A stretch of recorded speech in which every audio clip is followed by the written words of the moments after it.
Taong 2021 nang matapos ang kontrata bilang domestic helper sa Middle East nang ngayon waitress sa Oriental Mindoro na si Maricar. Hindi niya tunay na pangalan. Umuwi sa Pilipinas si Maricar at dito niya nakilala si Jeffrey, 37 taong gulang. Nagkapalagayan agad sila ng loob at nagdesisyong magsama sa isang bubong kasama ang bunsong anak ni Maricar na si Angela.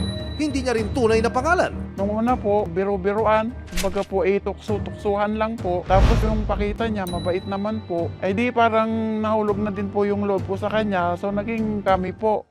Siniguro daw ni Maricar na kasundo ng kanyang pamilya si Jeffrey, lalo na't ang kanyang anak na si Angela ay isang person with disability o PWD. Na-aksidente po siya nung magpipitong taon. Awa ng Diyos, naka-therapy po siya hanggang sa makalakad po. Kaya lang po yung kamay niya po talagang hindi na po naka-recover. Ang simple at masayang pagsasama ng mag-anak, mauuwi pala sa isang malaking problema. August 2023 na magsumbong si Angela sa kanyang nakatatandang kapatid. Hinahalay raw siya ng kanyang kinikilalang stepfather na si Jeffrey. Hindi naman po direkta sa akin nagsabi yung anak ko na bunso. Bali, nagsumbong po siya doon po sa anak kong nasa Bulacan. Nagchat-chat lang po yung anak ko ng mga sad emojis. Hindi po yung direktang words po yung sinasabi niya. Ayun po, nagsabi na nga po sa kanya na ginagalaw nga daw po siya. Ayon pa kay Maricar, umabot na mahigit 1 taon ang di umunay paulit-ulit na pangmomolestya ni Jeffrey sa kanyang anak.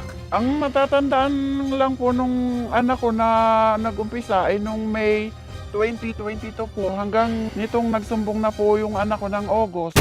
Kaya naman si Maricar, maingat na nagsumbong sa mga otoridad nang hindi makatunog ang kanyang kinakasama. Pagkatapos po ng pag-uusap namin, dumiretso na po agad ako sa police station. Nagsumbong na po agad ako na ganun po yung ginagawa nung kinakasama ko dun sa anak ko.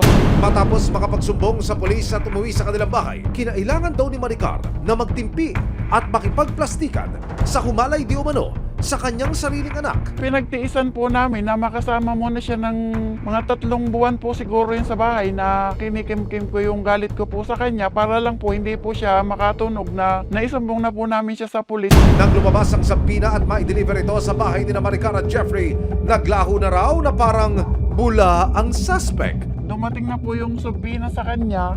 Siya po mismo ang nakatanggap, kaya po nakasipat po siya agad na makapagtago. Sa tulong ng mga pinopost ni alias Jeffrey sa kanyang social media pages, nagkaroon ng ideya ang Philippine National Police, Criminal Investigation and Detection Group, Major Crimes and Investigation Unit of PNP, CIDG, MCIU tungkol sa kinaroroonan ng suspect.